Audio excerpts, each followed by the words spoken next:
Hello, Natasha. I know. Welcome, welcome. Thank you. Thank you for agreeing to participate in this project. No problem. How are you today? Doing okay. Yeah? Yourself? I'm good. I'm good. Thank you.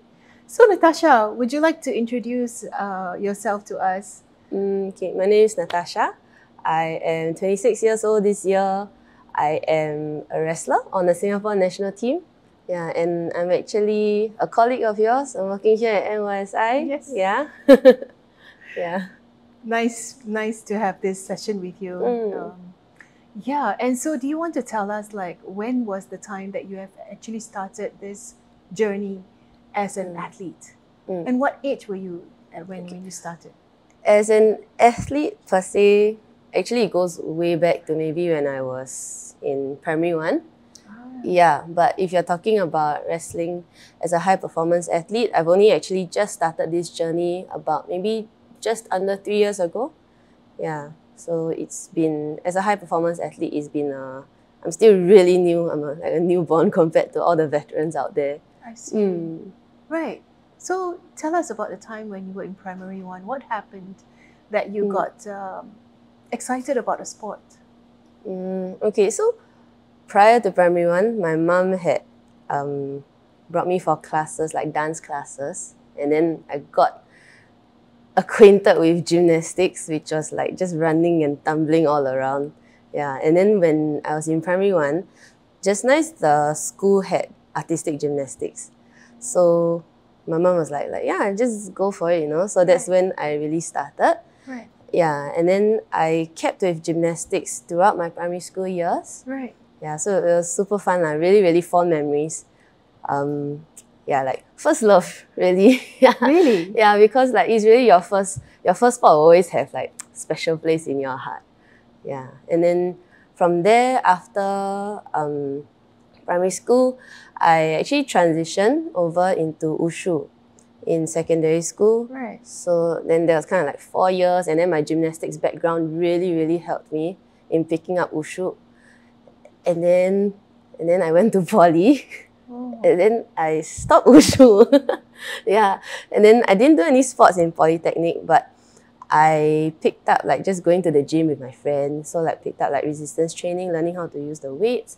And then in university, I started rock climbing. Then after university, then I found wrestling. Yeah. I see. So it's been like a lot of changes throughout. Essentially like each like life stage, I was like, oh, new sport. Yeah. Exactly. Sounds like it. It's like a coincidence, but not really, you know. Perhaps it's what you call as a life stage, right? So you had different life stages, and that's in accordance to the academic stages that you have gone through as well. So maybe we can focus on the time when you were young, right? And you mentioned that the first sport that you were interested in and you got excited about was artistic gymnastics. Tell us about that. And so, yeah, tell us about how that was like for you. Like my experience doing the sport, is it? Yes. How long were you doing that?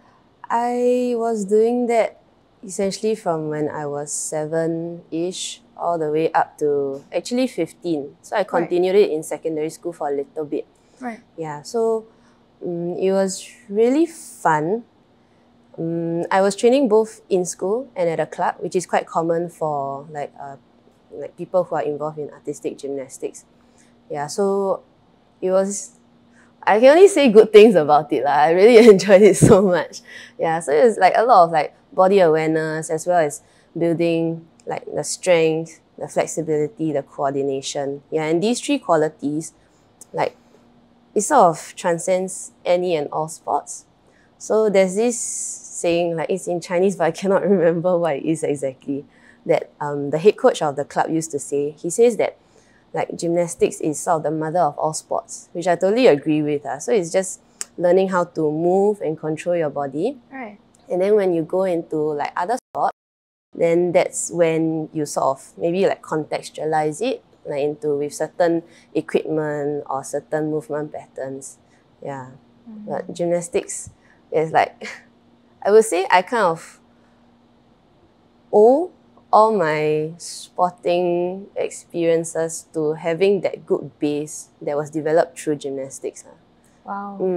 How long were you involved in gymnastics? 7-ish until 15, like 7, 8 years.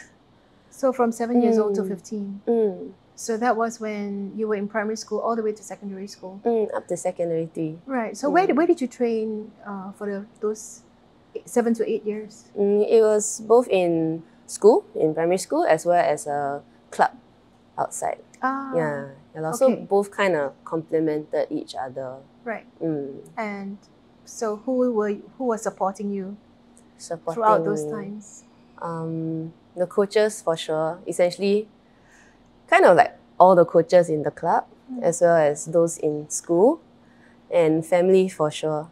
Yeah, like when you're 7 years old, you can't really get from one place to another on your own. On your own, that's right. Yes. So like, thanks mom and dad. Right. It's like just driving back and forth. Like like if they weren't supportive, I wouldn't have been able to pursue that. I'd just be like at home. That's very sweet. Yeah. Yeah. Okay. And so how was your experience transitioning from primary school to secondary school with your sport, as well as, having to juggle academics? Okay, in secondary school was exciting though. Like, it was kind of daunting, but exciting because like so many subjects and so many new people. Right. Yeah. But in terms of sport, so I was still doing gymnastics all the way up until secondary 3. But because the school didn't offer artistic gymnastics, like most schools don't lah. Yeah, so I picked up Wushu also because my mum was like, like Wushu kind of makes very good use of your gymnastics and there are no implements. Yeah, because I'm very bad at throwing and catching. Yeah, so I was like, okay, sure, let's go for Wushu.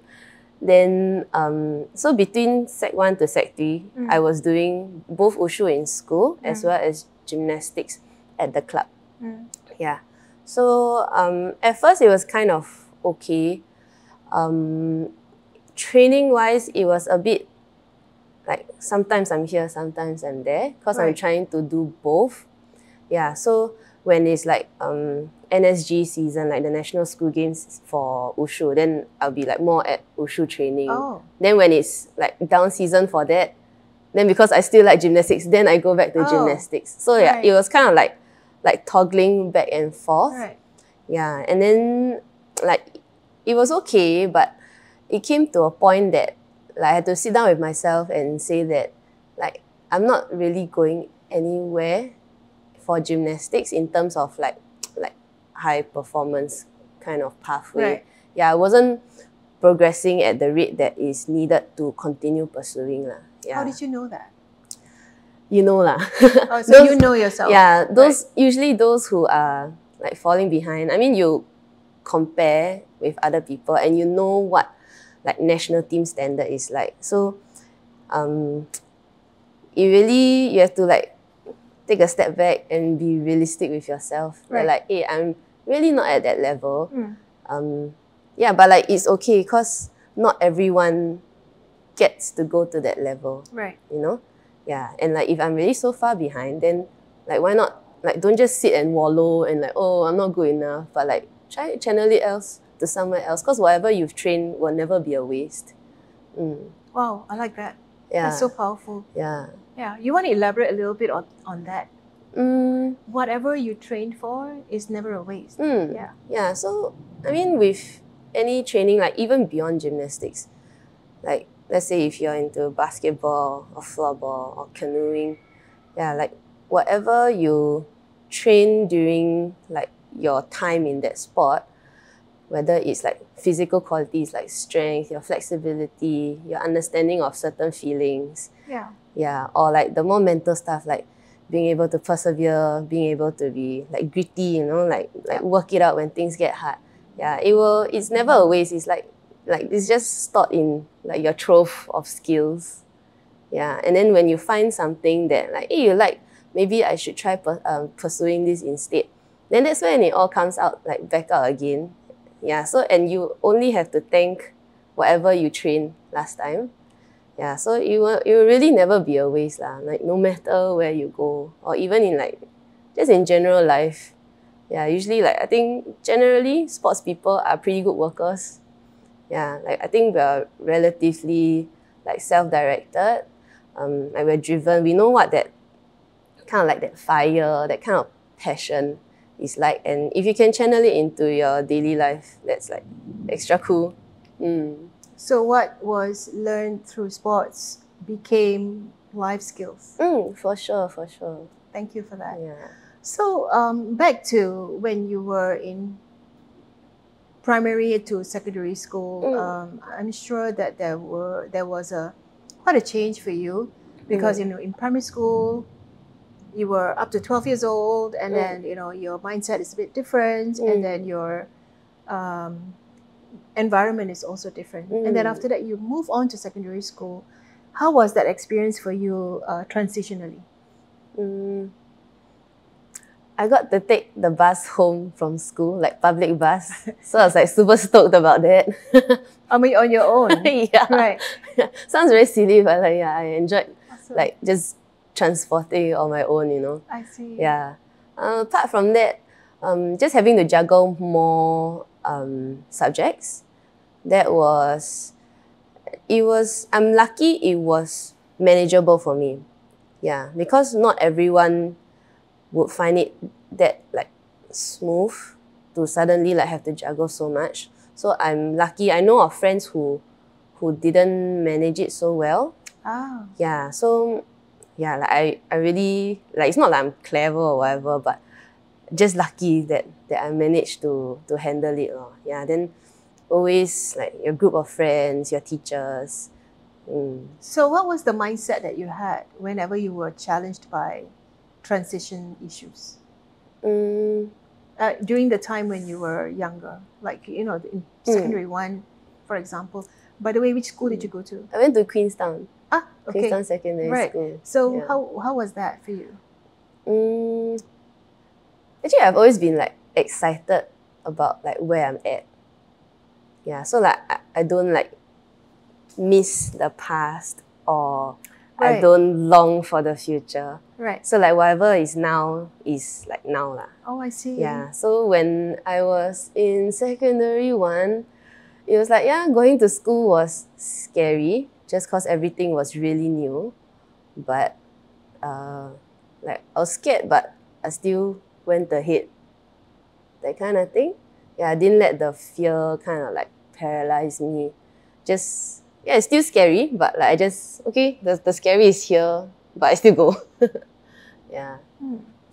So you brought the fear or the feeling of being scared along with you to like a new adventure. Yeah, essentially. Right. Yeah. Right. It's like I got this little glowy thing in a jar, and then like hey, I'm here. What do you have in store for me? Glowy jar now? It's somewhere inside with all like more new, so different glowy things. That's interesting, because in psychology there is this thing called life force. And I think that's what it is, the energy that's flowing out of you. Oh, cool. Okay. Yeah. Right. So, okay, then what happened on a typical day for you in the morning when you wake up, when you're in secondary school, and then you realize that, oh, I've got a few interests here, and I have to go for training anyway, right? And what was it like when you go for school and after that you train? How was it like for you? Okay, so usually training was after school. So wake up, eat your breakfast, go to school, get through the day with your classes. Then you get lunch, and then after that, just stay back for training. Yeah. Then training was all the way until usually in the early evening, and then I will make my way home. Yeah, so it's been a long time. It felt okay. It was kind of mixed back then because it wasn't high performance, so it was more like a school CCA for wushu and for gymnastics. So you had two CCAs at one time. So I had wushu as CCA and then gymnastics as the club, like outside. Right. Okay. Kind of. So this was when you were 15. Yeah, between like 13 to 15. Right. Okay. Yeah. Yeah. So, I mean, frankly, sometimes I didn't look forward to the wushu training because like I was distracted with stuff like, oh, I want to like hang out with my friends and all, you know, you just want to be a teenager. Yeah, but when like I really set myself down like, hey, the competitions are coming up and it shouldn't be like, oh, 3 months before I decide to train. Yeah, you should be thinking about like the next cycle, next year's competition is coming up and you have to train now. Yeah, so that's what put me back lah. They're like, okay, like, yeah, if you're in it to compete, you better put in the work. Yeah, and don't go in like having not trained and thinking, oh, I'm going to get some medal. It's not that easy. Everyone else trains as well. Yeah. And also it was having to like rein myself in. Like, don't be too like floaty and like all idealistic, because the reality is you have to train in order to do well. And that's why we have like medals. That's kind of like ranking who performed well on that day. So this is your mindset at what age again? 13 to 15. Wow. Yeah. All right. Okay. So you had already got a mindset that says that you need to focus on what is important to you. Yeah. Okay.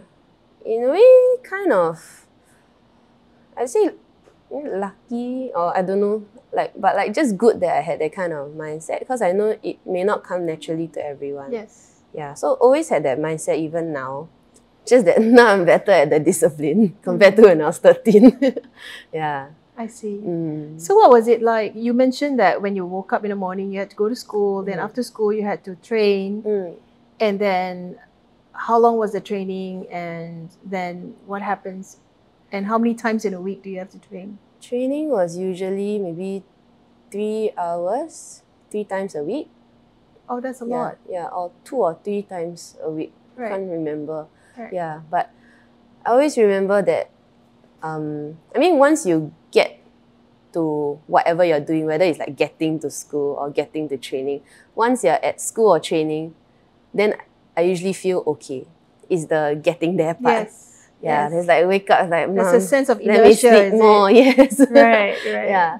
Yeah, or like before training, so sian, I don't want to go. Right. Yeah, but it's like, that's where I guess the discipline and having that like forward-looking direction is important. Right. And like, yeah, like I feel not really great now, but I know this is what I have to do. I know that this is what I want. Right. So I will do it even though I don't want to. Yeah. It's kind of like just now I was talking about like I bring my fear along to school. But now it's like you bring your inertia or your sianness to training. And then like once you start warming up, then it will be fine. Right. Yeah. So you mentioned just now, this is what I want. What is it that you wanted? Good question. I would say that I wanted to be better at what I did. Yeah. And then also that I want to win a medal for the school, that kind of thing. Yeah. I think every youth athlete has that like desire in them. Yeah, but at the really core of it is to be better at what I'm doing. So at that point it was wushu and like gymnastics by the side. So like I wanted to be better in wushu, I wanted to be better in gymnastics. Which also brings back to why like I kind of decided to stop pursuing gymnastics, because I knew that like unfortunately there was kind of a ceiling in terms of performance. Right. Yeah.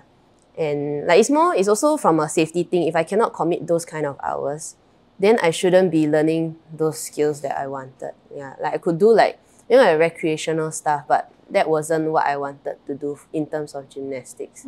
Yeah, so if I couldn't give what was needed for gymnastics, then I thought like, hey, like I think it's time to like let go of it. Like super painful, but I have to let go of it and then like just move on lah. Like don't hold on to things that are meant to go, Yeah. Yeah. Then for wushu, yeah lor, just get better. I mean now also, even like in wrestling, yeah, it's always to get better at what I'm doing. Yeah, enjoy the sport for what it is. Yeah. The medals will come when you are constantly improving yourself and you're having fun. Yeah, that's one thing I learned from my current coaches. Like, must always have fun. If not, it's gonna feel like a chore. You get jaded, you get burnt out. Yes. Yeah, but if you're having fun, you're always enjoying going for training, enjoying being around your teammates and doing whatever you have to do, then it's something you always look forward to. So you talked about inertia, and that really piqued my interest because you can either be consumed by your inertia and not want to go and do what you're supposed to be doing. That's including doing the homework that you're supposed to be doing, right? I think everyone can agree with that. Yeah, exactly. So then there's also the part where you want to get to where you want to get to. As in, like, represent the school, win some medals, achieve what you want to achieve, get better from where you were. How do you marry these two? I think you just have to constantly keep the big picture in mind. Yeah. So if you know that you want to get better, you want to win medals and all that, then during the times that the inertia is like huge and overwhelming, then you're like, hey, but I want to get there, you know? So you may not be able to like just like, oh, like no more inertia. Like that's not realistic. That's true. Yeah, it will still be there. But when you have that end goal or like that bigger goal in mind, then you'll be like, okay, I will do what I can to sort of overcome this inertia for today. Like just take it like really like just one step at a time. Not even like one day at a time. If it's like school first, you settle school first. Then after school, then like, sian to go training. Then you come and settle for training. Yeah, so it's really one step at a time. Sometimes it's really just like kicking your bum and like, okay, let's just go. Yeah, even though I don't want to.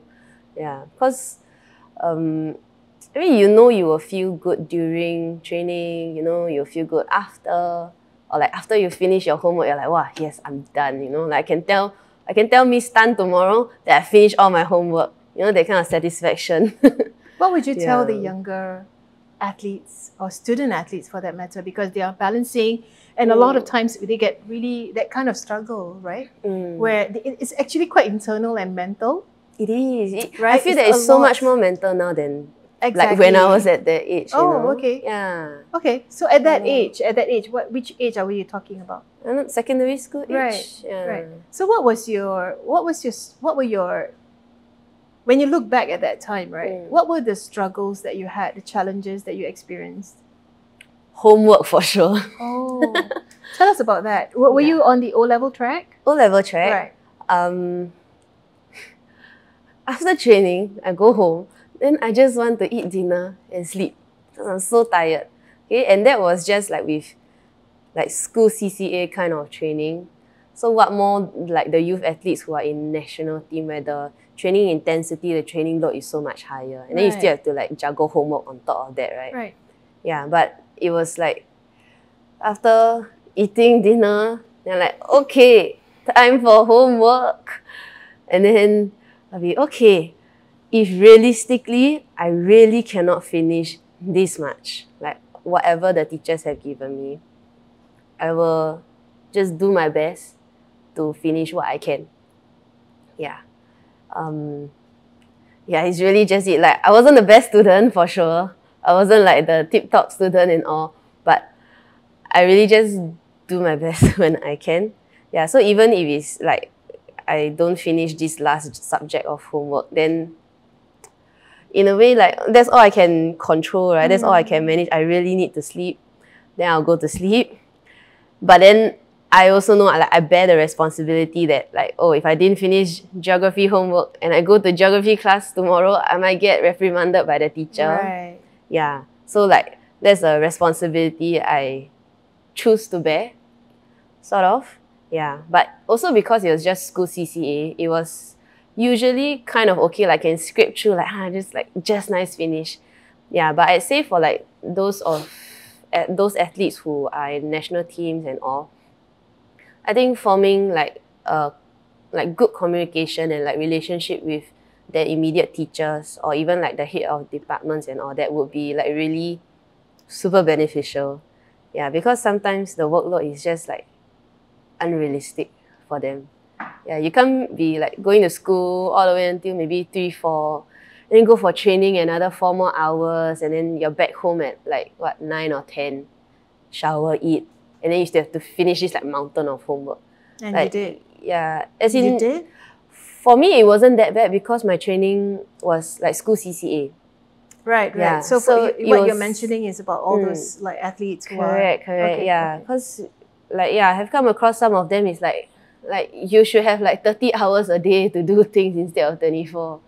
Yeah, but I think so for them and for actually just youth athletes in general, anyone really just having that kind of communication with the teachers is really important because teachers aren't unreasonable as well. Okay, teachers' goals are to help you improve in your schoolwork, like how your coach is trying to help you for your sport. Yeah. Yeah, so they only give you that much homework because they think like, hey, this is gonna be beneficial for you. Yeah, but if like you're not able to meet what they need, then that's when you go up to your teachers like, hey, like I don't know, Mr. Lee, like I really cannot finish this much homework. Yeah, and like I have tried. Like you've done your due diligence. It's not because you're lazy. It's not like, never mind. I just say because I'm a youth athlete. So like I don't do homework. Yeah. Okay. Because you have to manage both, right? So you really have to try first. But if you really cannot, that's when you tell them like I really cannot finish this. Like, are we able to cut down, like, I don't know, you give me like the crucial questions to do or the crucial worksheets to do. Yeah. I think things like that would be beneficial. I don't know how that will work out because I haven't done that before. Yeah, but I think that might be something worth exploring. Yeah. Do you want to talk about how you manage the situation? For me, because I, sorry, but you mentioned that you actually kind of had a good relationship with your teachers and the head of departments, so that head of academics, so that you can actually have a kind of balance with the way that they've assigned your work to you. So would you say that that was your experience? Actually, that was what I was mentioning for the youth athletes, like the more national team kind. Yes, but But so, for myself, I had a good relationship with the teachers, I think. I'm sorry if I like made any of you angry. But like I mentioned just now, like I will really try to do my best to finish all the homework. If I really cannot, then I know that the teacher may not be happy at me. Yeah, then like it's like I bear that responsibility. So if like let's say they reprimand me or they scold me or what, it's like I'm not gonna like talk back or what because I didn't finish your homework. Yeah, so that was the choice I made last time. Yeah, I mean in hindsight, it would have been better if I told the teachers like I don't seem to be able to manage this much load. Right. Yeah, but like 13-year-old me was like, it's okay, like I try my best, then I just get scolded, it's okay. Right. So is that one of the few challenges, or was that the only one that you had? That was the biggest one because I really remember like after training going home, like just exhausted. Yeah, and I just want to sleep. Like there's not proud of it, but there are certain days that I'm like, don't do homework then the next day get scolded. Yeah, not the wisest. Not the wisest for sure, but yeah, I mean, you just need to know like whatever decisions you make, there are consequences. So I decided to not complete homework.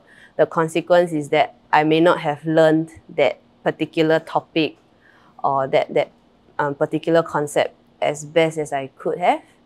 Yeah, and the other consequence is that I get scolded by the teacher. Was there occasions when that happened? Were there occasions when that happened? Yeah, I mean, my teachers were nice. I'm lucky. But I know they're not pleased. Right. Yeah, so I'm like, sorry.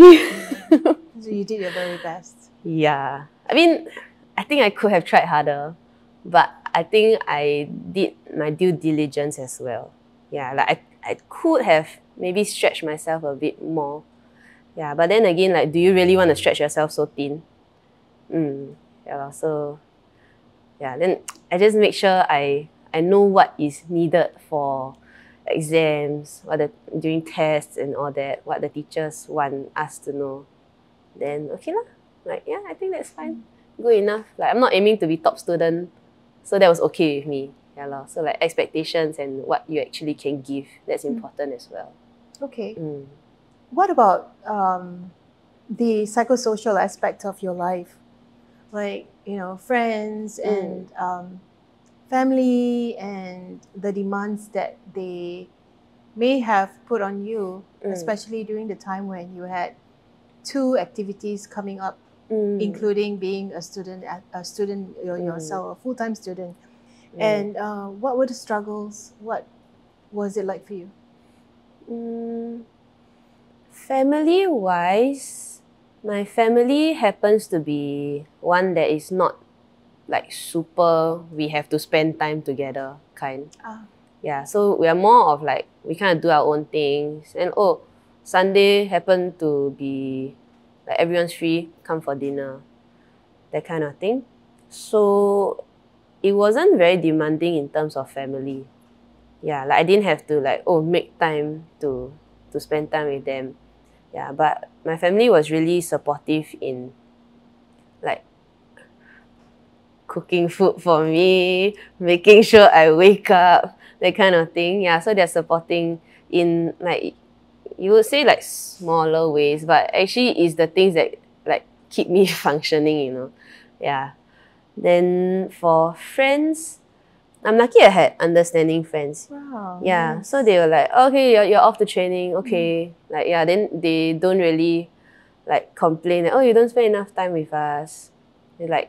They also have their own things, their own CCA. Right. So like one goes to volleyball and then the other one goes for like Girl Guides or something.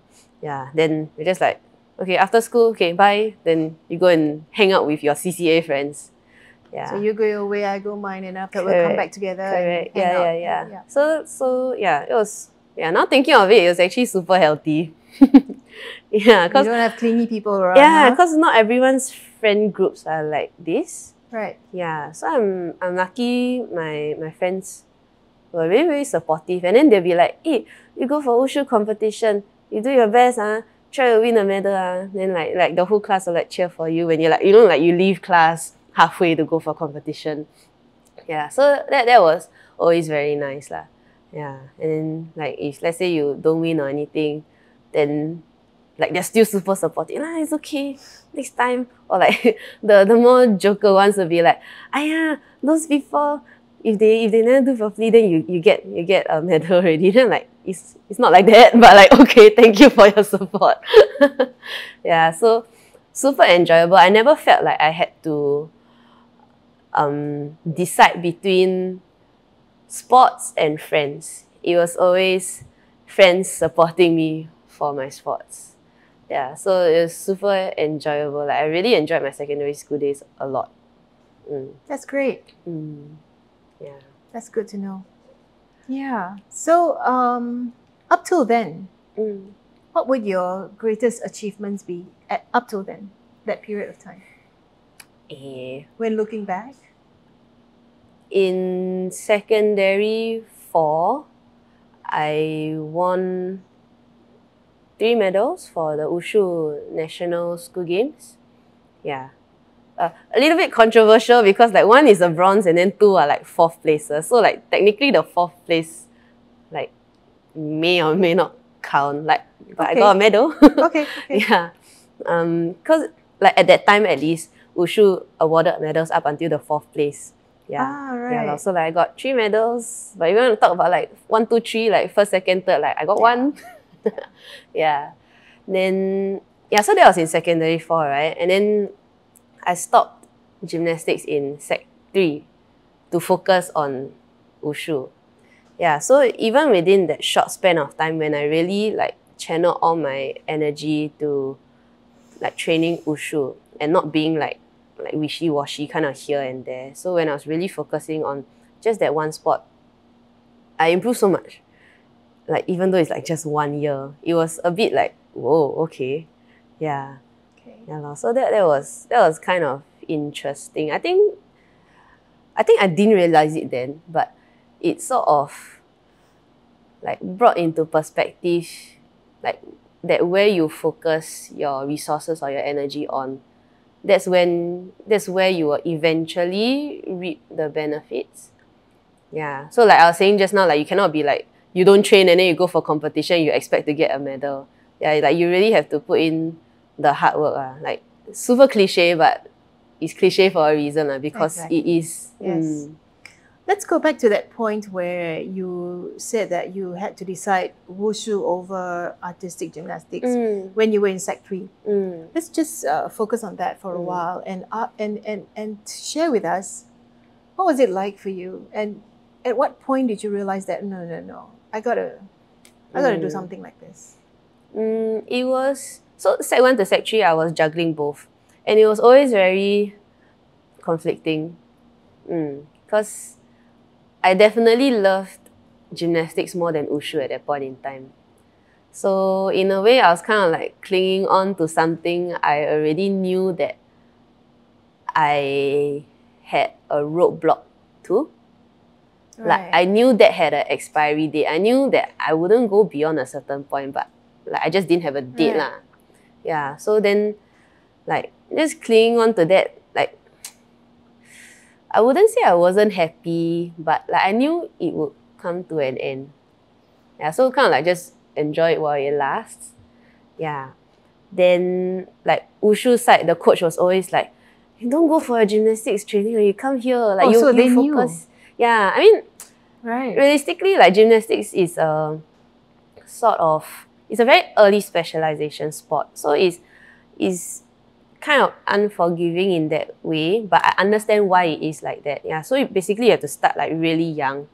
You have to be able to do like certain like basic skills and have a certain level of standard.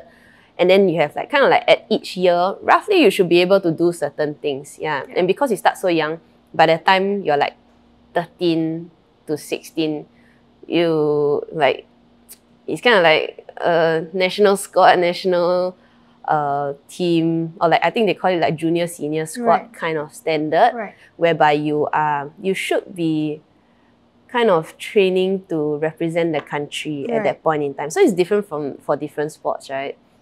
So gymnastics is one that like you really have to start very young. So I already knew like I'm not going to go anywhere. Yeah, but I was just holding on to it because I really, really love the feeling that it gives me when I'm like flipping in the air and all that. Yeah. But then when it came to Sec 3 and then like sit down and like, yeah, I'm really not going anywhere. Then I was like, okay, like just bite the bullet and just change. Like, what's the worst that can happen, you know? Yeah. What's the worst that can happen is if I continue holding on to gymnastics. And then I keep on getting worse at it because I'm not giving it the amount of time that it needs, the amount of resources that it needs. Then it's like, oh, I stop because I'm becoming like lousier and lousier. I think that would be even more painful. Yeah. So when in Sec 3, when I decided to stop, I was still like doing certain stuff that like I enjoyed and I could still do. Yeah. So I stopped because like, okay, I think it's time.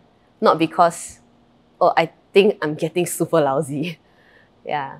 So then when I switched over to wushu, the coach was like, yes, finally, I've been saying like 3 years. Yeah, and then just train really intensively. Then the next year. Pause there. Yes. So you said you were holding on to something. Oh. What was that? What was that actually? You said something about the feeling that it gives you when you're flipping in the air. Is that it? That plus also, I guess just your identity. As you want to tell someone as like being a gymnast or someone who does artistic gymnastics. Yeah lor. Because first it was my first sport, right? So like I think it tied really tightly to my sense of identity. So like, yeah, I'm a student and all, but I'm an artistic gymnast, you know? Yeah. So to have to like sort of detach myself from that. You are not doing artistic gymnastics anymore. Yeah. So you can now only say, I was a gymnast. I am not a gymnast. It was something like, wow, super foreign. Yeah. So, yeah, lor, when it came to it, then like I just slowly navigated it. And it helped that I had something else to focus on for sure. So it wasn't like I completely stopped sports. It's like I replaced gymnastics with wushu, so to speak. Yeah. Yeah. You put out a very good point about athlete identity. Yeah. The strength of the ties that you have with the sport itself is very, very much about your self self-worth. You put kind of a little bit of self-worth into the whole. Yes, for sure. Yeah? Yeah. Do you want to elaborate a little bit about that? I think especially when it's like our first sport and when we are so young, like secondary school age is still kind of young, guys. Yeah.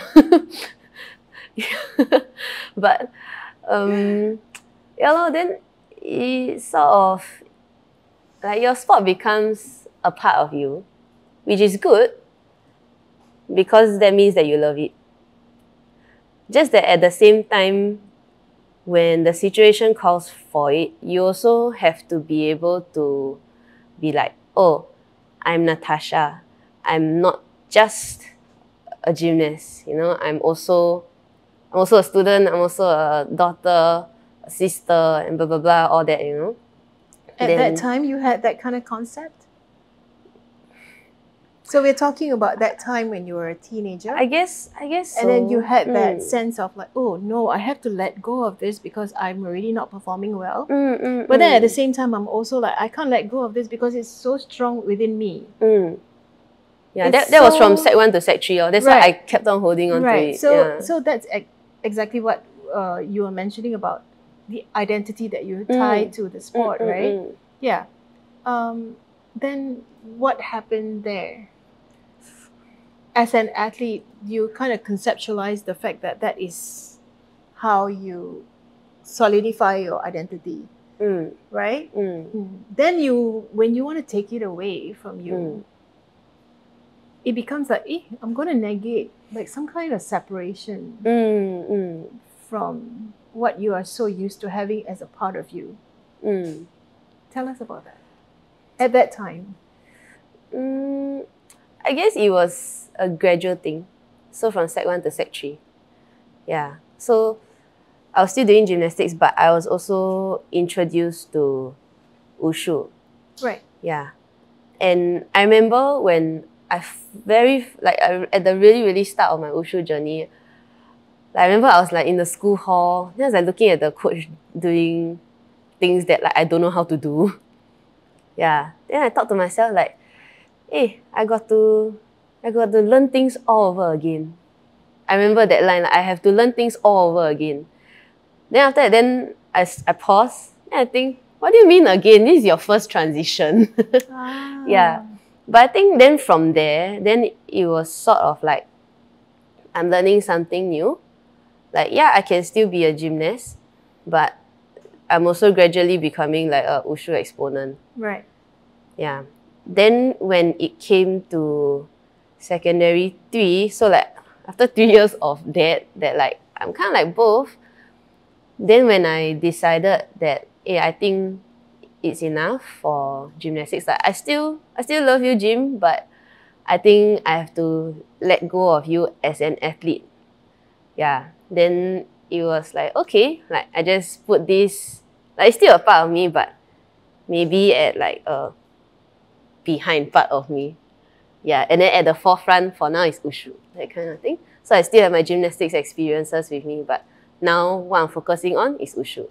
Yeah. Right. So who were there to support you along that period of time of transition? Family, for sure. Family. Like it wasn't any like overt support. They're like, oh, you can do it and all that, but it's just like, okay, you're going for Wushu training, go. Yeah. Then like, or that my parents don't have to send me for gymnastics anymore. Then they like didn't say anything about it. It's like, yeah, okay, if you want to focus on Wushu, then just go. Then, and then now they have to send me for Wushu training. Yeah, so now they drive to different venues. Yeah. Then coaches, my Wushu coach like just took me on. He's like, okay, you're ready to go, let's go. Yeah. If you need extra training, you come to these other sessions. Yeah, you don't have to pay just for you because you're really putting in the hours. Yeah. Then it's really that my Wushu coach, this lady, I mean, it was a group of coaches, but this particular lady coach was the one who worked closely with me, and she really held me all the way. Yeah, so it was like she really took super good care of me. Would you say that it is like a relay, like the passing of the baton, right, from one coach to another? Oh yeah, for sure, right? for sure, yes. Right. It feels like it to me when you explain that. Yeah. Yeah. Well, they didn't have like they didn't really like communicate or anything, but there was that law that like I always knew I was in good hands. Yeah, that the gymnastics coach now will take like a back seat in my life, sort of, like still in contact and all.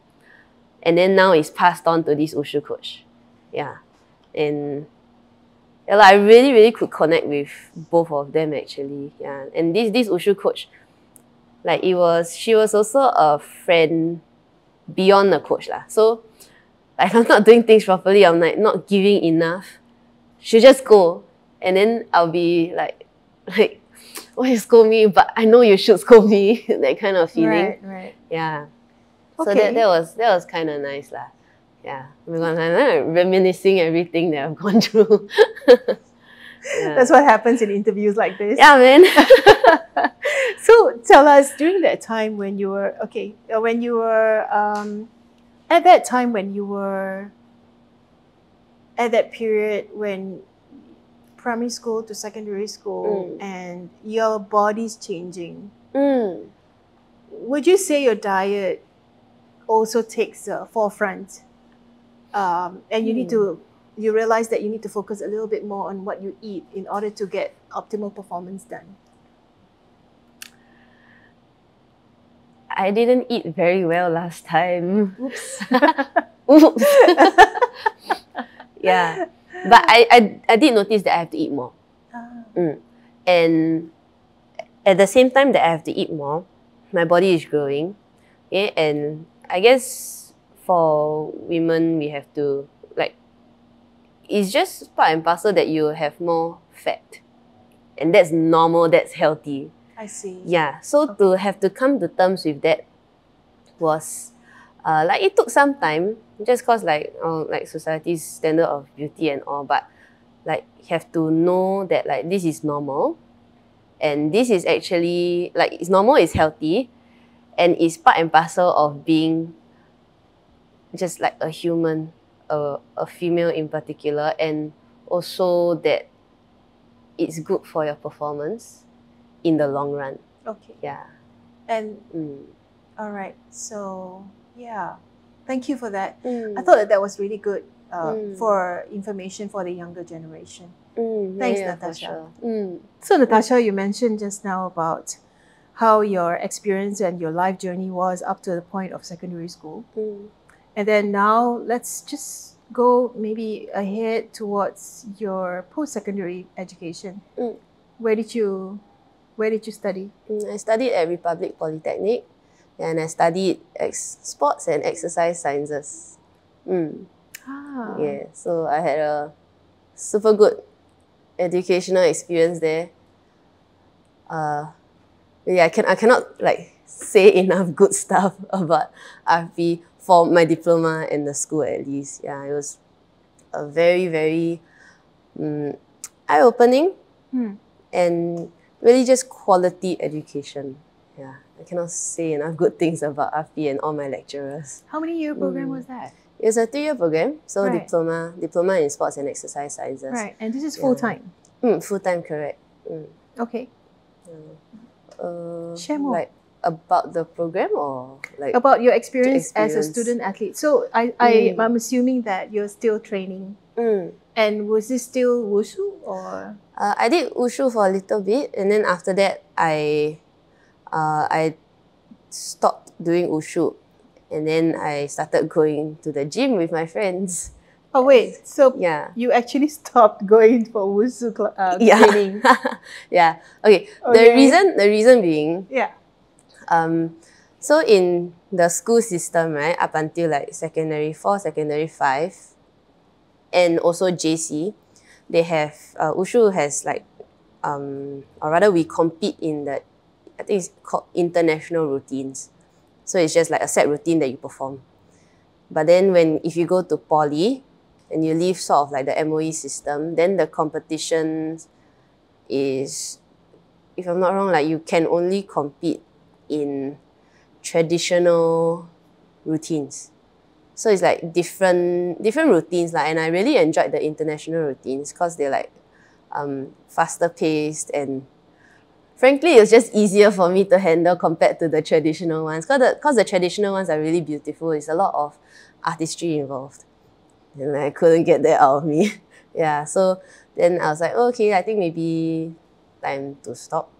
Yeah, then also I was studying very hard in poly, like super hard.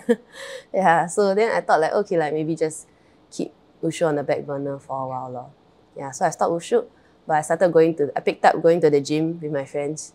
Yeah, that was kind of cool too, because like up to that point I hadn't lifted weights like ever. Lifting weights meaning? Like pumping iron, no, like just going to the gym and like, you know, your squats, your deadlift, your bench press, all those kinds. I see. Yeah, so like, also that was cool. Like nice that I had my friends to like initiate me into that. This is your poly friends? Poly friends. Right. And I'm not sure, is this competitive? No, this one is It's just not, right? like leisure, recreational. Right. Yeah, just like maintaining like general health kind of thing. Right. Like feeling good, you got big, strong muscles. That's about it. Yeah. And what about the competitive itch then? Where was that still burning inside you? Yes. Because up to the point you were actually competing all the time. Yes, it was. Because I remember missing the feeling of competitions. I also missed having structured training. Yeah, then I was like, oh, that's a luxury not everyone has, you know, having a coach, someone to tell you what to do. Right. Yeah, and then the competition feeling, like the jitters, the nervousness, having to prepare for it, going up to perform. Yeah, I did miss all of that, but yeah lah, I was just like, okay, we flow along and see what happens. Yeah, I didn't try to like force anything or what. Yeah, but yeah, I did miss it. Now that you make me think of it. Yeah. Oh my goodness. All these repressed memories being I know, taken up by yes, right. Yeah. And so how long were you, so you were in RP for 3 years, so was that the same duration of time that you were actually focusing on the gym and the weights? Kinda. I think I started going to the gym towards the end of my first year in poly. Yeah. Then that was also when the Wushu kind of died down. Right. Yeah. So again, like something died down and I pick up something. Right. Yeah. So yeah, it's like just to, because I knew I didn't want to like stop moving. Yeah. So even though it's like not competitive, I still wanted to be doing something. So okay, I'll go and lift weights. Everyone's doing it anyway. Yeah. And then I had good friends who brought me along, guided me with what they knew. And how did you break the news to your Wushu coaches? I'm curious. Right? I don't know actually. I can't really remember, but I know the coach was like, when are you coming back? Then I'm like, next time, maybe. Yeah, I don't think I kind of told them formally that like, hey, I'm not going to do Wushu anymore. But I just like kind of slowly not go for trainings as much. Yeah. And then I think they also knew that like I didn't really like the traditional routines. Yeah. Like none of their fault or anything. It's just me being difficult lah, basically. Yeah. Yeah, so I just like stopped lor. Then also schoolwork was kind of picking up. School was manageable, but I just wanted to like be the best. Yeah. Be the best in schoolwork. Like I just wanted like all the A's I can get, I want to get it. Yeah. Then I mean that kind of started because one of the year 1, second sem, which is around that time that all the changes were happening. That semester was when I got like some like director's role of honor kind of thing. So like you did well enough. Then I was like, hey, wow, I can do this. Then I was like, okay, since I can, let's go. Yeah, so like we just channel everything towards studying. Yeah. Yeah, like, it was very intense. I was very stressed out. Like, it wasn't super healthy, but in a way, like, I kind of glad that happened, cause that kind of made the getting into university, I think, a lot easier. Yeah. Would you say it's the subjects that kind of rein you into the interest of pursuing your studies as much as you did?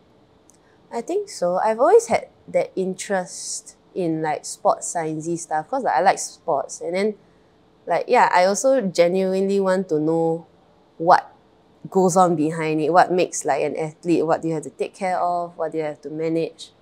Yeah, so the more I learned, the more interested I was.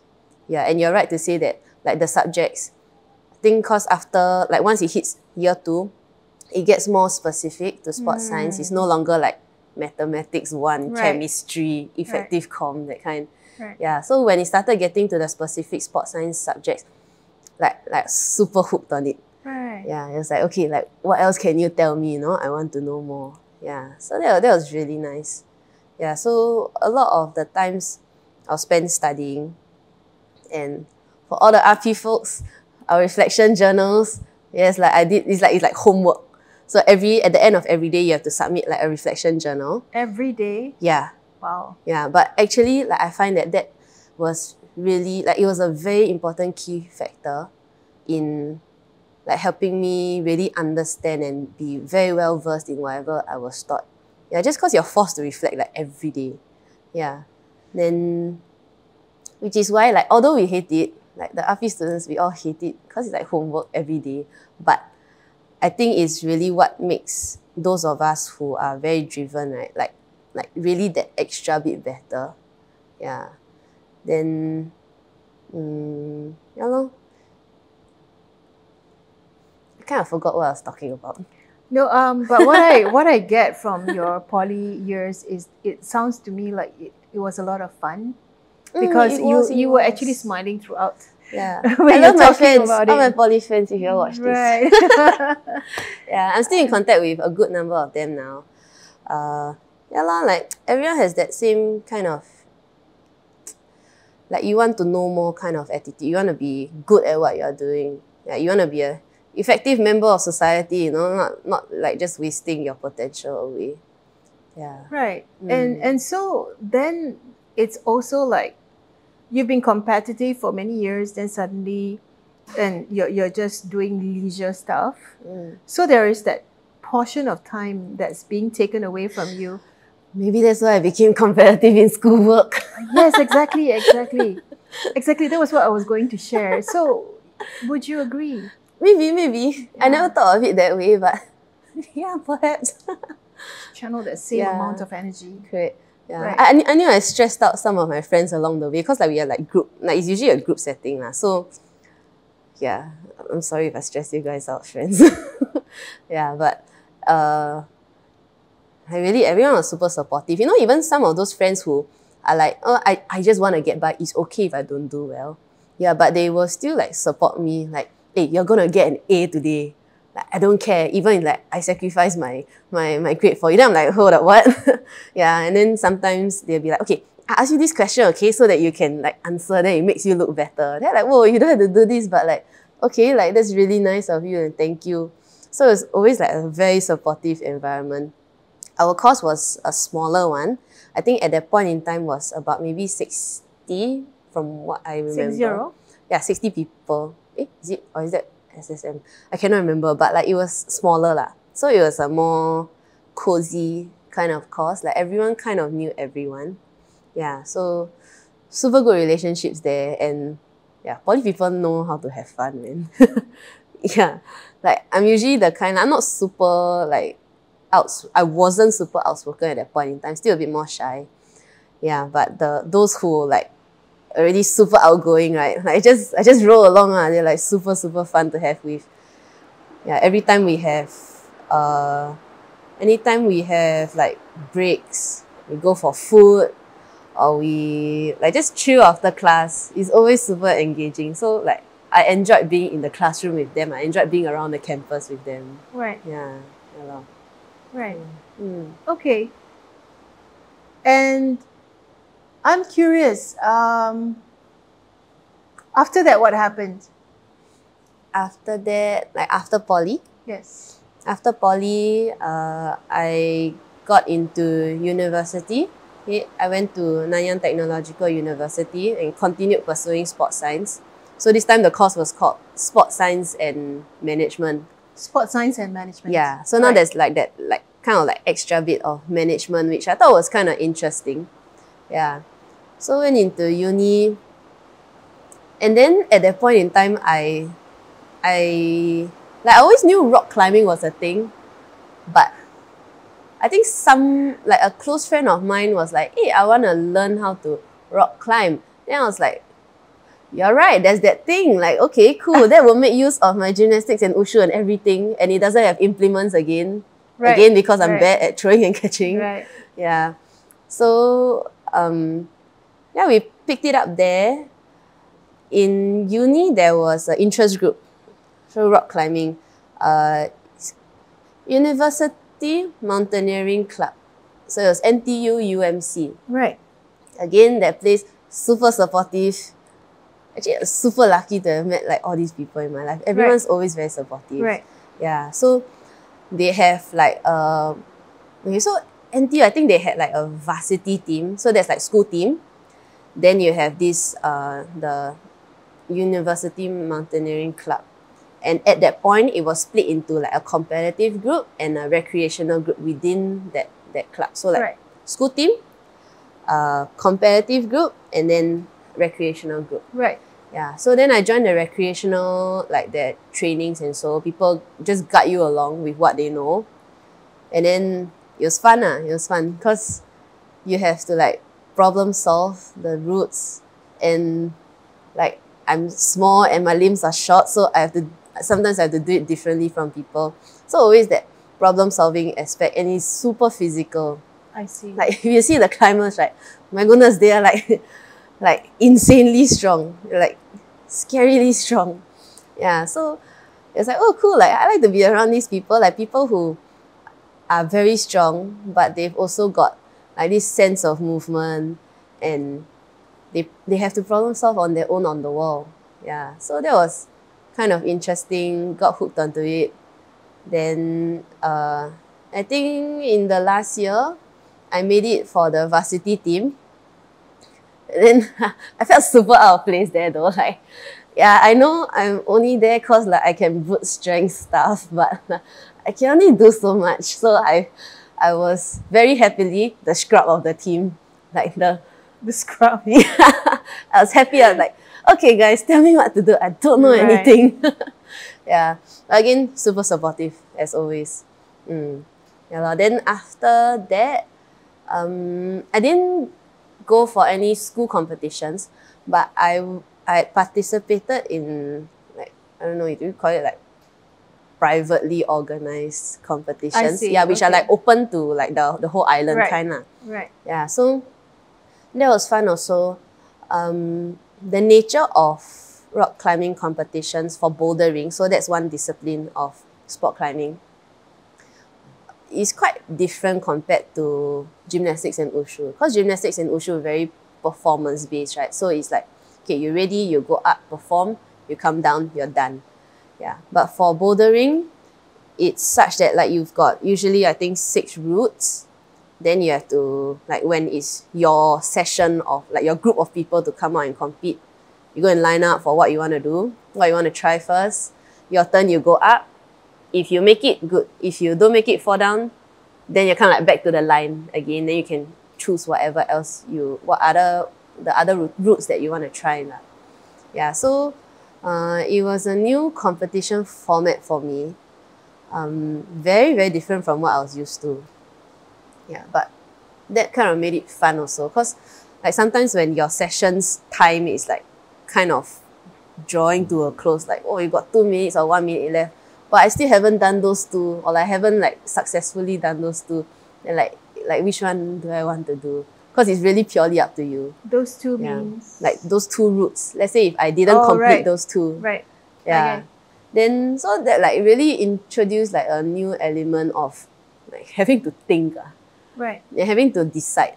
on the spot, because routines is you just go out and perform. There's no real decision making, so to speak. It's a very closed kind of like skill or performance, yeah. But this one had that thinking involved, which I thought was kind of cool. Yeah, so that was really, really interesting. So you mentioned that with the experience that you had as an athlete in other sports, it actually helped with your rock climbing. Oh, for sure. Okay. and interestingly, you chose rock climbing after, again, knowing that is the end for one sport. Right? Yeah. Yeah. Yeah, so I was like, at that point in time, I was super comfortable with transitioning already. It was like, okay, like, yeah, okay, go to something else. Like now I've got gymnastics, I've got wushu, I've got like lifting weights under my belt. Yeah. Then like, and I know that because of all these sports or these activities, like for lifting, because I have all these under my belt, I know I'm strong, I know I'm flexible, I know my movement is okay. Sometimes I can be uncoordinated, but generally okay. Yeah, so I know like I've got these bag of skills, right? And like, yeah, like rock climbing is something I'm interested in. I can definitely use this bag of skills to my advantage. Yeah. This is in NTU.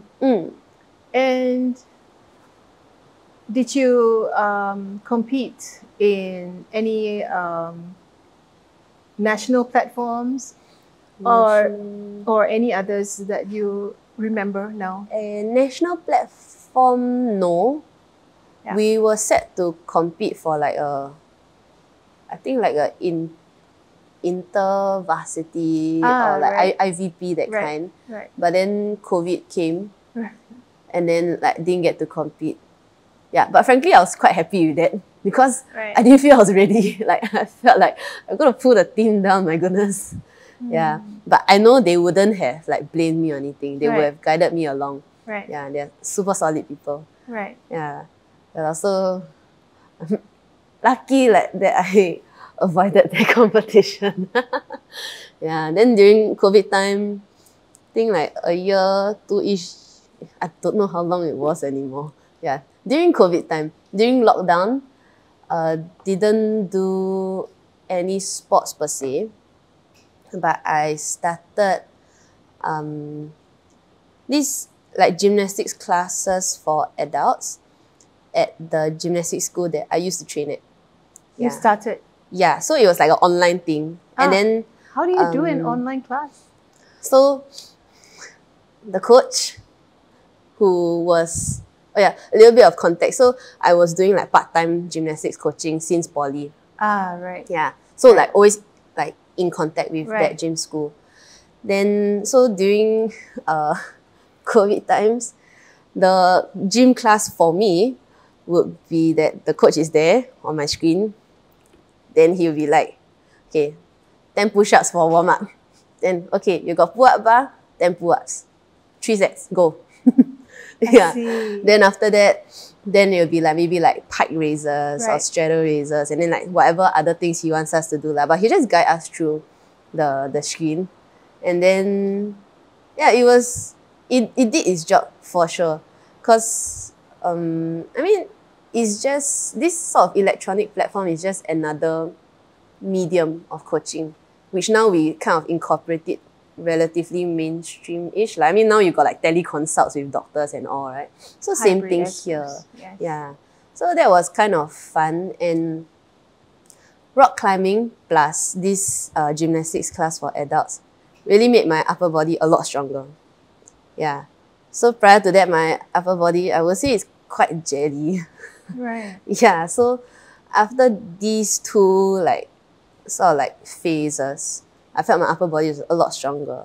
Yeah. Like I had one lecturer comment. So I saw her in poly. So before rock climbing, before the gymnastics class. And after that, then she's like, wow, your arms look buffer. I'm like, yes, like that's the point. Very good. Now I know I'm a bit stronger. Right. Yeah. This is during COVID period. During COVID period. So what year were you in university? 2017 to 2021. So that was at the tail, sorry. Yeah, right at the tail end. Right at the tail end, because and then COVID struck. Yeah, I only had one. Yeah, I remember the last bit of internship was kind of online because of COVID. Then after that, I had to take one more module because I didn't count my academic units right. Yeah, so yeah, towards the tail end. So that was cool, and really everything just set me up for the next thing. And the next thing in line for me in terms of sports was wrestling. Yeah, so it really put me very, very nicely like for that. So that was like super cool. Like you see like they always say hindsight is 20/20, right? So when you look back like down the path of where I came from, right, it's like, oh, like everything had its role and I had to change for some reason or another. Yeah. So like I could still be hung up on like, oh, I didn't make it as a gymnast, and like, oh, I wish I didn't do it at all, but I needed to have done that. I needed to have gone to Wushu, and then like lifting weights, and then rock climbing, and then doing this gymnastics class for adults to get me to where I was to be like, I think relatively well prepared for wrestling. Yeah, so it's like, oh, okay, yeah. So I guess this is what people mean by like trust the process. Yeah, you won't be able to see where or like why you're going a certain way as of now most of the time, but when you look back then you're like, hey, like I needed all these experiences to guide me to where I am right now. Yeah, so some things really cannot force on. Like you have to do your best for sure. You cannot be lazy. You have to do your best, but you also have to like let go of like, oh, it must be like that. Yeah, so like I'm doing my best to get here. If I get there, great. If I don't get there, it means that I'm just not meant for that. I am taking another path to something else. Yeah. So in other words, you can plan, but you can't control the process. For sure. So before we go on to your last sport in wrestling, how was it like in university? What was it? You are not competing, right? Wasn't competing. You wouldn't say that you are actually competing. Yeah. And so there was an absence of the competition as well, lah. Okay.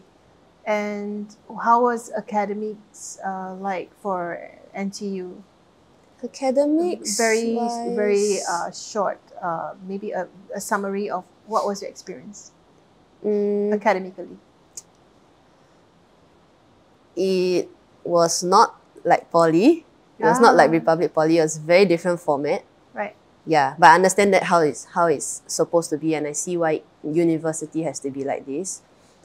But I had to put in a lot more time and effort to make sure that I know what I'm learning. So like I felt that like lectures and tutorials alone wasn't enough. Yeah, compared to like RP where you're in the classroom like the whole day. So a very different format. So then after my classes and tutorials, then I have to go back and write my notes, revise on my own. Yeah. Then people are super fun if you choose the right crowd. Yeah. And I was lucky again that the sports science people are super, super, super nice. Yeah. There's no like competitiveness, like, oh, I don't want to give you my answer because then you score better than me. Okay. Yeah, so it's very supportive. And yeah, just friends from like the rock climbing interest group, from the hostel or like the halls. Yeah, I spend most of my time with them because really enjoyed their company lah. And you really get to see people from many different walks of life. I think that was the main point of university for me. Like just my interpersonal skills. Yeah, being able to talk to people and meet them where they are. And also to know that like there's a lot more people than you think who have many different experiences and all. Yeah, so that was really nice. Well, that was really a good summation. So Natasha, you have gone through quite a lot of transitions, and as you shared yourself, you became almost like a master of transitions. Yeah? In a way. you can bestow that title onto me, I will accept it. Right. So there's that part of you that is very aware of what you're actually taking away from all those experiences, and then you kind of put them all together very nicely. At the same time, you are also like finishing university already at that period of time, and that was during COVID. Right. How did this current spot that you're in come into the picture? Hey, I'm glad you asked. Okay. Yeah. It was a super duper by chance thing. So, university, I was involved in rock climbing, right? So then I heard about, like, as we came out of COVID, I think like friends were working. I had a couple of friends who were working here at NYSI like part-time. Okay. Then they were doing a study on like rock climbing, related study. So basically like you have to like do some kind of test, and then like you see how high you can hit. Right. So they're like, we need more girls. Can you come in and can help? And I was like, yeah, sure. Like, why not? It sounds cool, you know, like get to see what people do for research as well. So when I came down for the testing session, one of my schoolmates, her name is Melissa, by the way. I hope you're watching this. Melissa? Yeah, Okay. Melissa. Yeah, so she was like, hey, I'm doing wrestling now. And she used to be a national sailor. Yeah, Right. so she was telling me, I'm doing wrestling now. The national team coach says that gymnastics is the basics of wrestling, which was like, yeah, that makes sense. Then I was like, cool. I mean, I have that skill set. I got the gymnastics stuff, and I got like other things to give as well. So like, yeah, why not? Let's try. Like, I haven't really been like training or had like a proper coach with a like proper structure in a while. So like, yeah, like this opportunity just like seemed to come out of nowhere. So let's just try. I don't understand. So Melissa was a part-time staff with NYSI. Correct, yeah. And she was doing a research on rock climbing. She was and assisting, yeah. Yes. And so you were a rock climber. How did wrestling come into the picture? Yeah, because she was the one. She was the one who said, like, I'm trying wrestling. She tried wrestling. Yeah. Right. So then I was like, like, why not? Then she said all that, like, whatever the head coach said, that, like, gymnastics is the basics of wrestling. Then I was like, I have that, like, skill set, so why not? Let's try. I mean, it's, like, so overtly, like, communicated. And I was like, okay, cool. I think this can be, like a string that I can pursue and see where it leads me. Yeah, so then sort of like got introduced to the national team, as well as this talent optimization program here at NYSI. Yeah, so I got like strength and conditioning support, like physiotherapy support, then plus also they also did like a sort of basics course for us.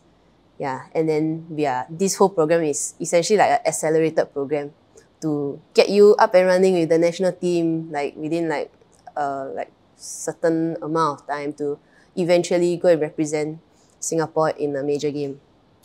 Yeah, so then I just went along and here I am. Where are you now? So now I am formally on the national team, on the national wrestling team. Yeah, and then I've been to, as of now, I've been to a few like overseas competitions, and I have been to a Southeast Asian Championship as well. So like that was like, that's the biggest competition so far, I'd say. Yeah, so it's been cool. Like almost, not 3 years yet, but almost. Yeah, but like a lot of things have happened since I started wrestling. And when you say wrestling, is this in a high performance setting? This is in a high performance setting. And where do you train then? Okay, so for mat training, like when we actually wrestle, the national team training is at Bedok Sports Hall. Right. Yeah, so then for strength and conditioning, usually like I'm based here at NYSI, so I get to use the gym, have access to the strength and conditioning coach. Yeah, so these two go hand in hand. Yeah. I see. And when you talk about wrestling, it's very interesting because a lot of people would associate wrestling with male wrestling. So now we have a female wrestler beside me now. Do you want to share with me what's the sport like? Very, very fun. Super, super fun. Okay. Yeah. It's nothing like what WWE is like. Like, I don't even watch. Like, I have like some of my teammates who like always make these like jokes and all that, but I don't know. Okay, I haven't watched WWE, but I am very sure it's nothing like it. Well, it's very glamorous. It is a lot of showmanship. Right. But I would describe wrestling as like I told an ex-colleague at the gymnastics school, wrestling actually feels like gymnastics, but with someone else. Yeah, so you mentioned earlier that the skills in gymnastics are quite crucial, are quite the basics of wrestling. I'm not very clear about this. Would you like to explain? So, like, let's say, like when you wrestle, right, you're essentially trying to bring the person down to the mat, and then you either win by points or you win by controlling, making sure that they lie down on the mat, so to speak. But there's a lot of things that happen in between. You have to move around, you have to grab people's legs, throw them, blah, blah, blah, everything. Okay, our head coach always says that it's like the most primitive sport. And that's why wrestling was the very first sport in the Olympic Games. Yeah. I mean, it's a sport that is very rooted in history, in traditions, in many cultures as well. Yeah, so when it comes to how gymnastics helps wrestling, it's really like my movements. So like I'm able to like move around here, like knowing how to move like side to side or like circling around, going forward, moving back, like just body awareness stuff. And then also like strength and flexibility. I can like grip onto someone's arm or leg like for whatever I need to do. I can defend, I can shoot my leg back into a split or whatever when it's necessary, that kind. Right. Yeah, it doesn't happen all the time, but like if it has to, like I can get into that range. And that's all thanks to gymnastics. If not, I wouldn't have been able to do a split. Yeah. Then little like party tricks here and there when we like bounce off our heads and everything like that. Yeah, so I've picked a lot of things up in wrestling relatively quickly because of my experience in gymnastics, in wushu, everything really. Yeah.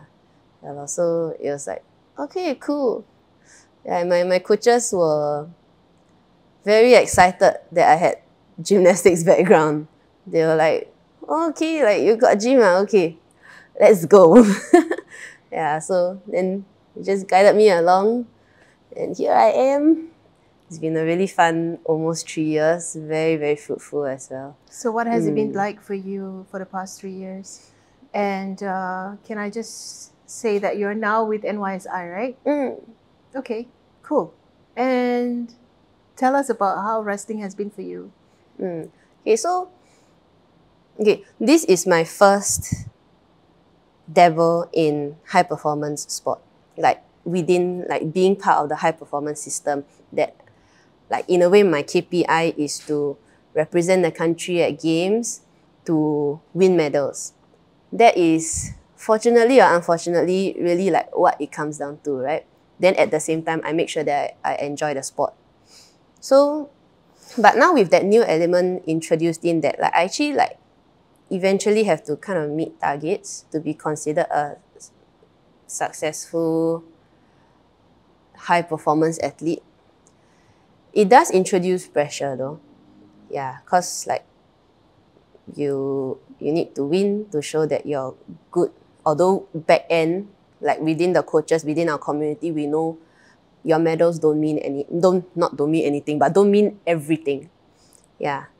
But there's definitely that pressure that like, oh, I should be representing, I should be doing well enough to bring back some medals for national pride. Yeah. So that's been a new sort of angle that I've had to navigate. I've definitely felt that pressure super intensely before. And yeah, like it's gotten the better of me before. Yeah, if I were to give an example, the main and the latest one was the Southeast Asian Championships last December. Yes. Yeah, so that was my first like regional competition. So it was at that point that like I felt I wasn't ready for it to do as well as I felt I was expected to. So all these expectations, I mean, yes, like it's kind of like I should be doing them, but it's also very like like I placed it on myself, these kind of expectations. Yeah. So it was at a point that I went for a training camp at this competition was in Cambodia. So I went for a training camp there, and then after that we ended off with the competition, right? So during the training camp, I was just like stressed out, man. Like I never felt so much stress in my life before. And is that like felt very helpless.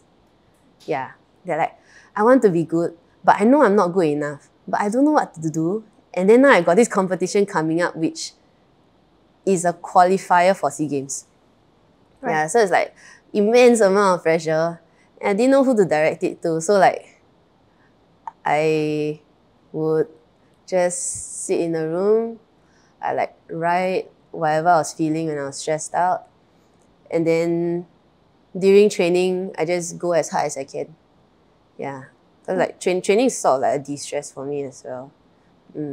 What happened? Why was there a sense of helplessness? I just felt like a mismatch between what I was able to do versus what I felt I was expected to do, which is like to wrestle well. Yeah. And what were you expecting to do? I was expecting myself to wrestle well, but I felt that I wasn't able to move like that yet, because like it's been a really, really short journey. At that point in time, it was only like 2 years plus that I started wrestling. I felt like I couldn't wrestle as well as I thought I should have been able to be by then. Why suddenly that doubt came to mind? Because it was a big competition and it was a qualifier for SEA Games. Yeah, so I knew that like if I didn't do well there, like I didn't place a medal, that would make the qualifying process like a lot more difficult for the NSA. Yeah. No, I was just like, my head was just like everywhere. But actually all I had to think about was just wrestle your best. I mean, if you feel you're not good enough, but you just do your best, then that's the best that it can be, right? Yeah, but like my head was just everywhere.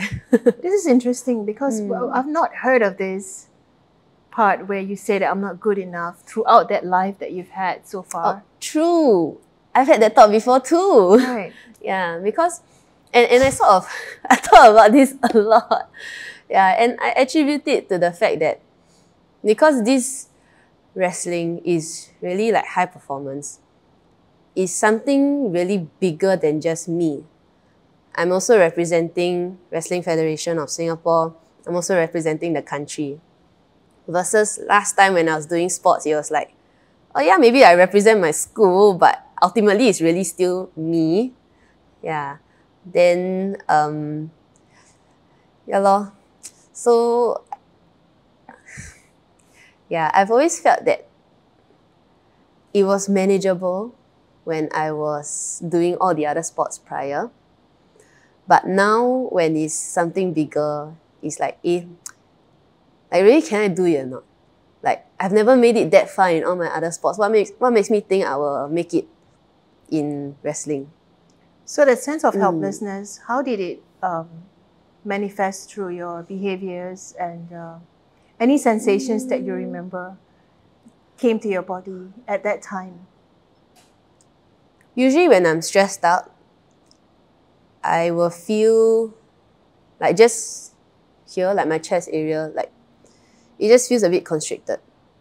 It's not like tight or like heart attack-ish, that kind, but it just feels like tension. Yeah, tension, something stuck, is not flowing.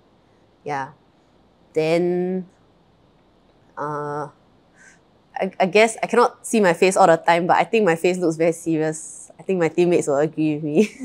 Yeah, they're like that I'm always thinking about something, or like I'm stuck in like my own little world of something that they are not able to access. Yeah, I think I got that face. And how did that feel? Stressful or yeah, like I was saying just now, like helpless, like I don't know what to do. Yeah. And so how did you manage that? I just now was saying, like I write in my book, talk to friend, talk to coach, talk, then cry, talk, then cry. Okay, I feel better for now. Yeah, then the next day come, if I feel stressed again, then I do the same things if I need to. Yeah, so take it like one moment at a time. Like, okay, through my years of being alive, I've learned that like emotions and our feelings, right, super transient. Super transient. Like you can feel like you're super happy now, and then you can feel like poop the next second, the next minute. And then you can feel like a whole bunch of things within like a minute, an hour, what more like over the course of many days. Emotions and years. are transient, naturally. That's the nature of it. So what's the constant? The constant that is always changing. Okay, and what's Natasha's constant? What's my constant? What do you mean by what's my constant? Like, what's your constant? What am I what usually is like? The core of you, who's up till now you are already in the high performance setting, and you have achieved quite a lot, right? And what's your constant? What are you driven by? At the back of your head, who are there to kind of drive you? Like, who are the ones who are motivating you right now? Or are there people behind? Oh, for sure. Okay, do you want to share about that? People behind me, definitely family as always. Teammates and coaches. Yeah. Teammates and coaches, like, I cannot say enough. Why? They are, when it comes to wrestling and sporting performance, right, they are quite very much like my anchor, my sounding board. Yeah. Like, hey, you're not going high enough today, what's up? Like, or like, hey, you just need to be more confident. You actually can pull that move off. Yeah. Okay, that's something I hear a lot of the time. Yeah. So yeah, they really, this community, this team of all my teammates, of the coaches, even people who are not formally part of the national team, like they just come to train, or people you meet at like club training. Yeah, they really like the rock. Yeah. I've still not gotten that information yet. What is Natasha's constant? As in, like, what is the thing that kind of drive you throughout these years? I mean, people are there, right, all the time to kind of motivate you, to support you, to say that you can keep going, But what about yourself? The one that is in the absence of everybody else, who is there for yourself? Meaning like what drives me?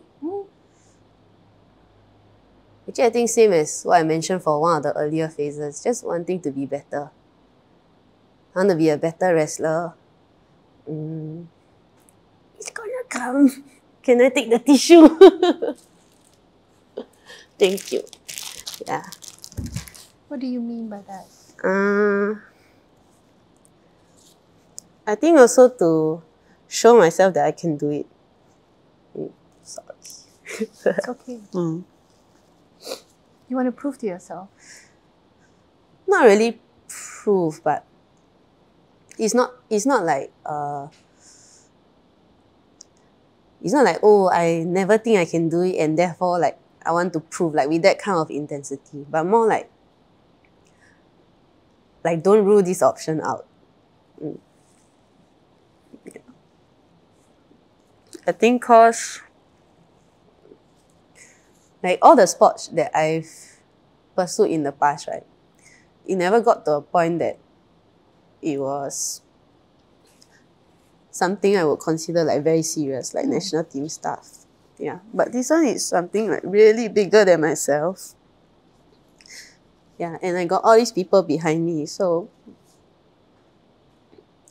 I know I won't disappoint them if I don't make it, but I want to do my best so that they don't waste their effort. They don't waste the effort. Yeah, I mean, I know they will feel like they are not wasting either way, but I really want to make full use of it. Like let's say if I don't make it, like I don't represent or I don't win a medal, I want to be able to say that like I gave my best, I did everything, didn't leave any stones unturned, and that's fine. So that's why I keep on going. I also was appraised of the condition that you had a condition, you experienced something in the lead up to SEA Games. Was it that you had an injury? And what happened? Do you want to share with that? So it's actually at the same competition. Right. The December Cambodian Southeast Asia Championship. So very last match, my opponent hooked her leg and then we fell down like awkwardly. Then things inside shifted. Yeah, then that plus a little bit later on I aggravated it. Yeah, because I kind of like didn't know what was going on, so I did something I shouldn't have done. I was like some twisting thing. Yeah. Then ACL is hurt, lateral meniscus is hurt. The MCL was hurt also, but like it's now like healed. Yeah. So from there, then I didn't win anything at that championship, right? And then I got this. Then aggravated it. Then I was like, like it's okay that I didn't win for that competition, but we would still have been able to try to qualify me. But now that I have this, right, then in a way, or like also my risk appetite, I didn't want to risk it getting worse by going for another competition to qualify. So I had a super long think about it, essentially like over a month and a half. Then I told the high performance manager, I said, I think I've decided I don't want to qualify. I don't want to try to qualify because it doesn't sit well with me. Like I feel like I should be resting and then recuperating, and then like there are more things to come in the future. I don't have to like kill myself for just these SEA Games, especially since it's my first. It would have been my first. Yeah, so then I decided on that. Everyone was supportive. Then then since the aggravation, I've sort of taken I wouldn't say a back seat, but like my training's been different. I cannot fight with my friends at the same kind of intensity because I'm gonna get hurt again. Yeah, so I've just been taking the time to like slow down, because like that 2 years, the first 2 years were like super accelerated and super rushed. So now I have downtime, which is like a luxury. And I make full use of it. I may not be training at 100% of my physical capacity, but I'm always like thinking, like watching and listening to what the coach has to say, understanding more conceptual stuff of fighting for wrestling. Like this is when you move this person in whichever way. This is when you initiate a throw. This is when you initiate a leg attack, things like that. Because these were things that I didn't understand prior to this lull period in terms of physical training. Yeah, so it's been like super fast and then got the injury. So now I have a lot of like lower intensity time. But these few months, and I think my teammates will agree with me, I've actually learned a lot. And like I move better now in terms of wrestling. So I don't fight with them like a proper like match. But I do roll around with them. So am I right to say that, please correct me if I'm wrong, am I right to say that with this injury, you couldn't train as you were training before, but at the same time, it gave you a space and time to reflect on the techniques. Yes, Right. definitely. Okay. Right. And to understand things that I didn't understand back then. Okay. Because, yeah, back then it was a lot of brute force. I know I'm strong, so I just use the brute Right. force, but I'm not catching the correct timing. I'm not Right. catching the correct techniques. Right. Yeah, so that's what I'm working on now. Okay. Mm. Going back to SEA Games, you didn't qualify. Is that what it is? Yeah, didn't qualify Right. for And this how reason. was that for you? Oh, I cried so hard, man. Like, Yeah. I knew I was expecting it because I didn't bring back a medal from the championships. So then they have the criteria, right? Really objective. Then like, I knew I was likely to not have qualified, but there's still that little hope, you know? Oh, what if? Yeah. Yeah. But then when the results came out, whoa, I still remember I was waiting for a bus, waiting to go to training. And then I was like, wow, shucks, man. Like, hit hard. Yeah, but I just like sort of held my composure all the way through training. But my friends knew something was up lah. They were like, you okay? You okay? Because they also received the results. I'm like, yeah, I'm okay. Yeah, but like sad, but okay. Yeah. Then I walked out of the sports hall to walk to the bus stop, and then it was like really dark. Then I was like, wow, just like let it out. Yeah, cried super, super hard. Yeah. It was painful, but after a while, it was okay. Yeah, it was just sort of, in a way, like kind of initial shock, although it wasn't a shock like I was expecting it. I think it's when the disappointment set in. It was disappointment. Yeah. That like, I know effort doesn't mean you're automatically rewarded. But I felt like I gave a lot. And in such a short amount of time, I felt like I sacrificed quite a lot of things. Then, never qualify. Yeah. So it was that kind of feeling. Yeah. But I'd say maybe after a couple of days, like within the week lah, it was like, yeah, okay, feel sad, still sit with the emotions and all.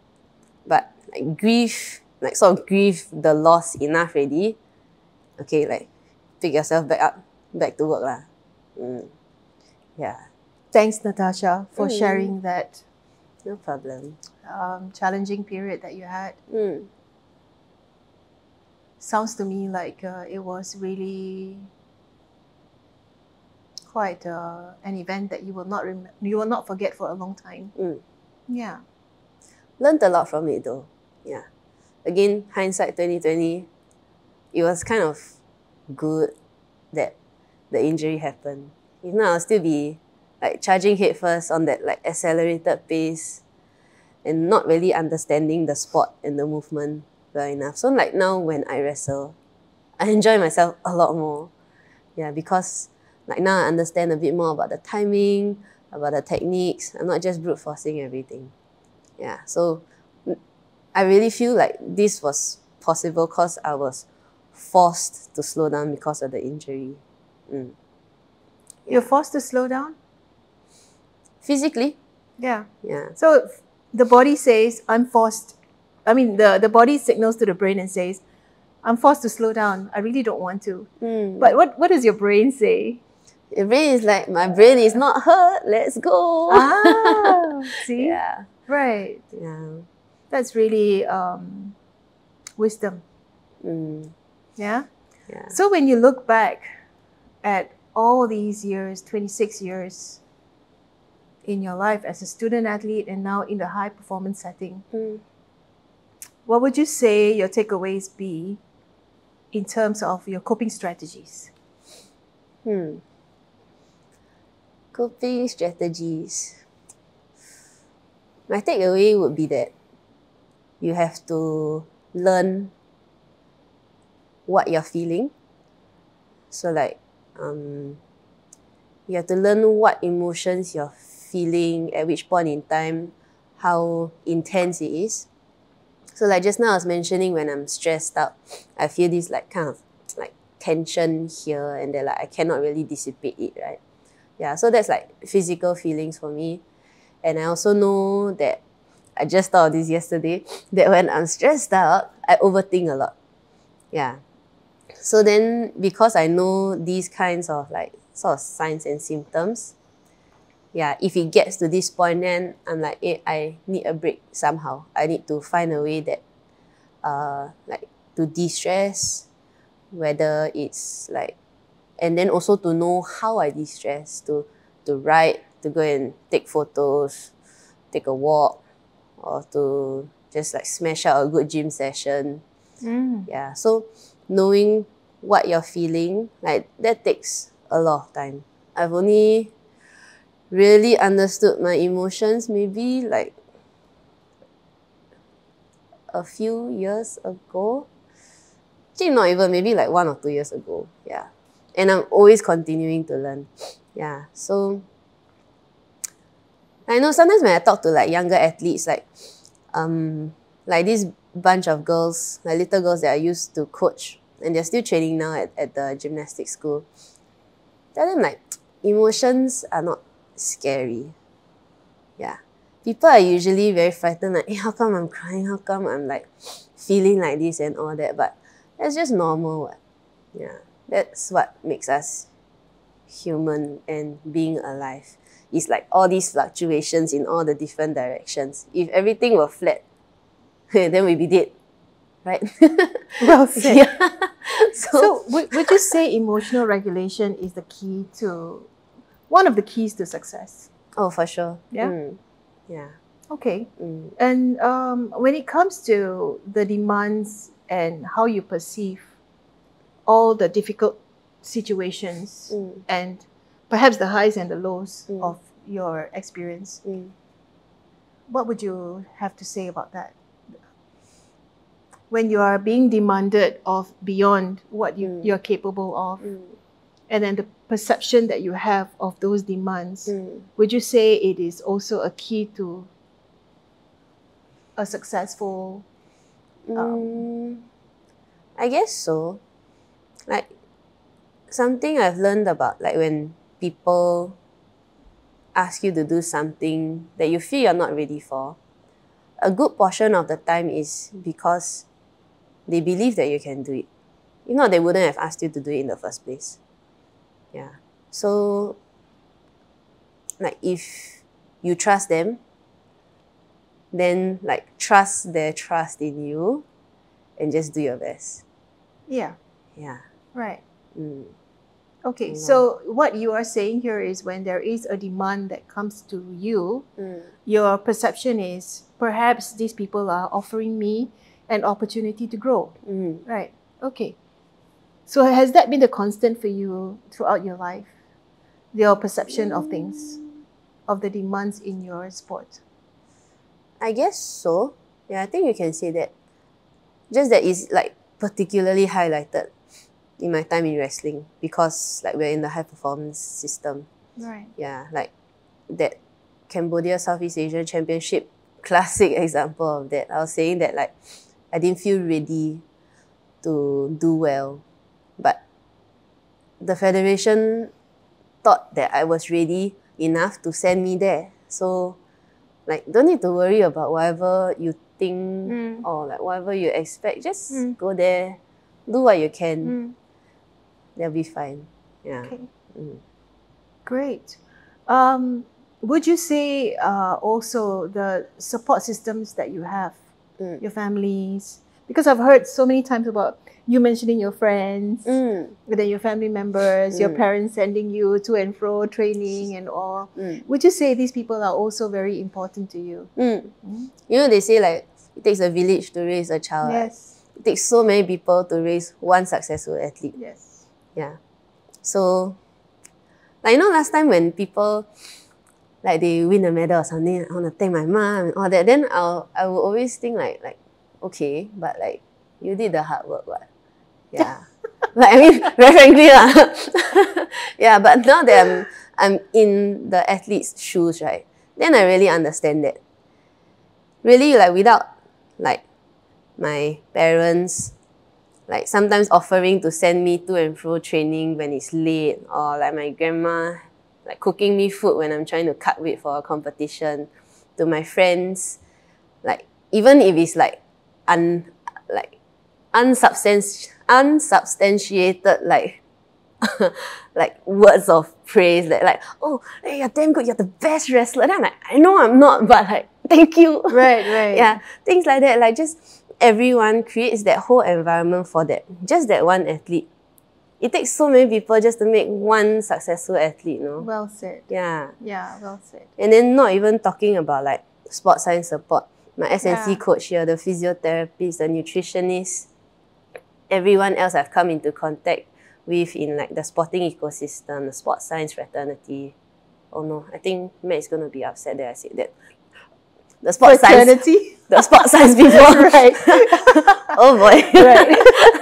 So it's interesting that you acknowledge that, you know, you can't do it alone. For sure. And I also wonder if you have any words of wisdom to summarize this whole 1.5 hours of conversation, and also your life story. And if you were to summarize it and have a key takeaway for the generations to come. I'm going to be immortalized on the internet. Immortalized! Right, yeah. What would your summarization be, or the summary of your story be?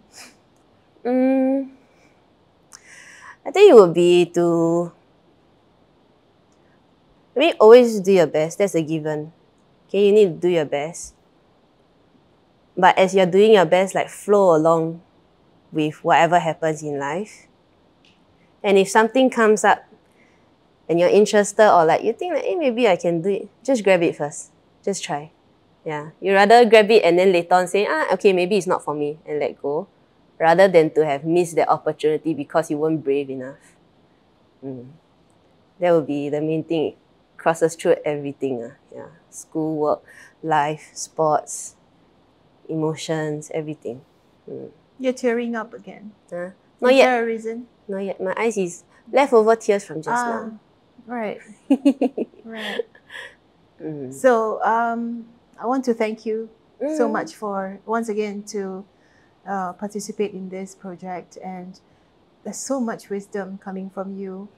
Yeah, and we want to really share that we appreciate the time that you've given for this interview. Okay. Thank you. Thank you so I hope much. it's helped like someone, I'm sure. or rather I'm out sure. there. I'm sure.